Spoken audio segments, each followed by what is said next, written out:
اعوذ باللہ من الشیطان الرجیم بسم اللہ الرحمن الرحیم۔ سورہ دخن آیت نمبر 1 میں اللہ تعالیٰ فرماتے ہیں حامیم۔ اس کے حقیقی معنی تو اللہ اور اس کے رسول ہی بہتر جانتے ہیں۔ آیت نمبر 2 میں اللہ تعالیٰ فرماتے ہیں اس روشن کتاب کی قسم، یعنی قرآن شریف کی قسم۔ آیت نمبر 3 میں اللہ تعالیٰ فرماتے ہیں کہ ہم نے اس کو ایک مبارک رات میں اتارا ہے، بے شک ہم ڈرانے والے ہیں۔ اللہ تعالیٰ نے اس قرآن مجید کو، قرآن شریف کو ایک مبارک رات میں اتارا ہے اور بے شک اللہ تعالیٰ ڈرانے والے ہیں۔ آیت نمبر 4 میں اللہ تعالیٰ فرماتے ہیں اس رات میں تمام حکمت کے امور کا فیصلہ کیا جاتا ہے۔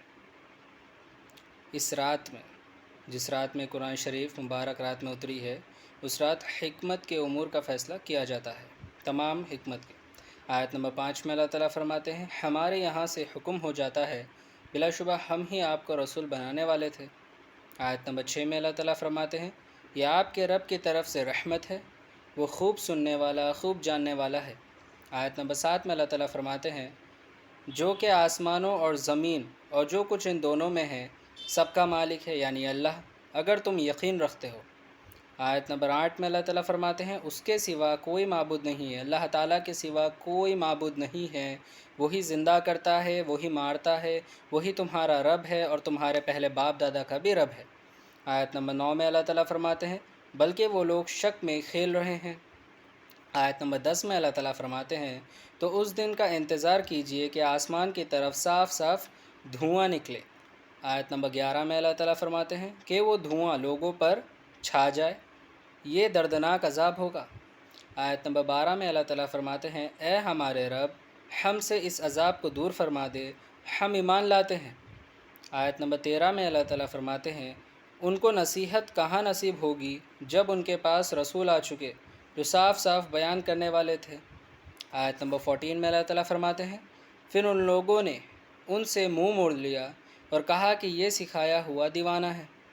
آیت نمبر 15 میں اللہ تعالیٰ فرماتے ہیں ہم تو تھوڑے دنوں کے لیے عذاب ٹال دیتے ہیں مگر تم کفر کرنے لگتے ہو۔ آیت نمبر 16 میں اللہ تعالیٰ فرماتے ہیں جس دن ہم بڑی سخت پکڑیں گے، بلا شبہ ہم انتقام لے کر رہیں گے۔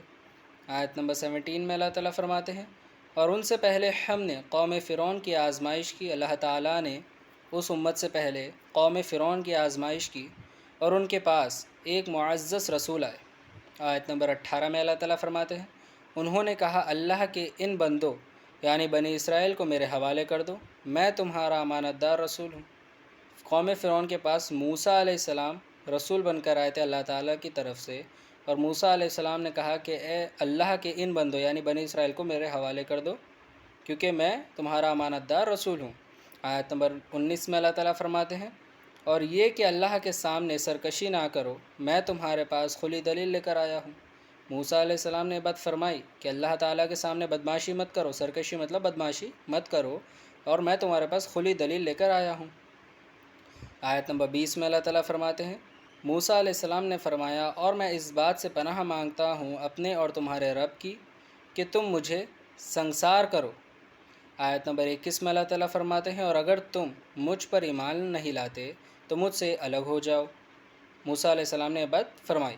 آیت نمبر 22 میں اللہ تعالیٰ فرماتے ہیں پھر موسیٰ علیہ السلام نے اپنے رب سے دعا کی کہ یہ لوگ نافرمان ہیں۔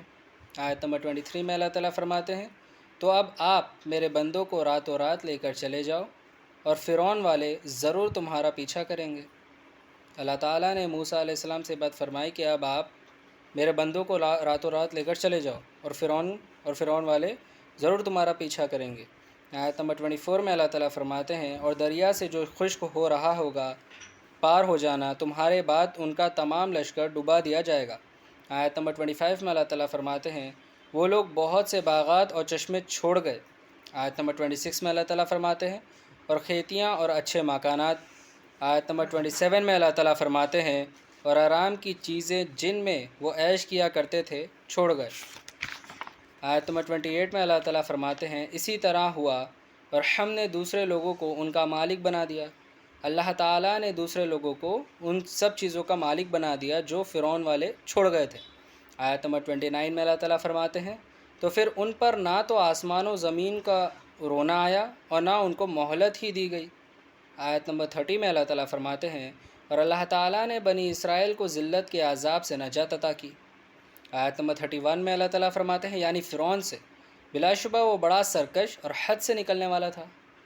مطلب اللہ تعالیٰ اس آیت میں فرما رہے ہیں کہ فرعون بڑا بدماش تھا اور حد سے نکلنے والوں میں سے تھا۔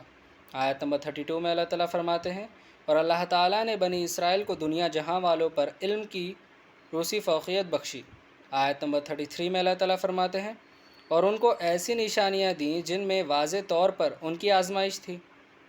آیت نمبر 34 میں اللہ تعالیٰ فرماتے ہیں یہ لوگ کہتے ہیں۔ آیت نمبر 35 میں اللہ تعالیٰ فرماتے ہیں کہ ہمیں صرف یہی پہلی بار ایک مرتبہ مرنا ہے اور ہمیں پھر زندہ نہیں کیا جائے گا۔ آیت نمبر 36 میں اللہ تعالیٰ فرماتے ہیں وہ لوگ کہتے ہیں ہمارے باپ دادا کو زندہ کر کے لاؤ اگر تم سچے ہو۔ آیت نمبر 37 میں اللہ تعالیٰ فرماتے ہیں کیا یہ اچھے ہیں یا قوم توبہ اور وہ لوگ جو ان سے پہلے گزر چکے ہیں، ہم نے ان سب کو ہلاک کر دیا، بلا شبہ وہ مجرم تھے۔ آیت نمبر 38 میں اللہ تعالیٰ فرماتے ہیں اور اللہ تعالیٰ نے آسمانوں اور زمین کو اور جو کچھ ان دونوں میں ہے ان سب کو کھیلتے ہوئے نہیں بنایا۔ آیت نمبر 39 میں اللہ تعالیٰ فرماتے ہیں اللہ تعالیٰ نے ان کو ایک تدبیر یعنی پلاننگ سے پیدا کیا لیکن اکثر لوگ نہیں جانتے۔ تدبیر مطلب پلاننگ۔ آیت نمبر 40 میں اللہ تعالیٰ فرماتے ہیں بے شک فیصلے کا دن ان سب کے اٹھنے کا وقت مقرر ہے۔ آیت نمبر 41 میں اللہ تعالیٰ فرماتے ہیں اس روز یعنی اس دن کوئی دوست کسی دوست کے کام نہ آئے گا اور نہ کوئی ان کو کوئی مددگار ملے گا۔ آخرت کے ٹائم، آخرت کے دن اللہ تعالیٰ نے صاف فرما دیا ہے کہ کوئی بھی دوست کسی دوست کے کام نہیں آئے گا اور نہ کوئی ان کو مدد ملے گی۔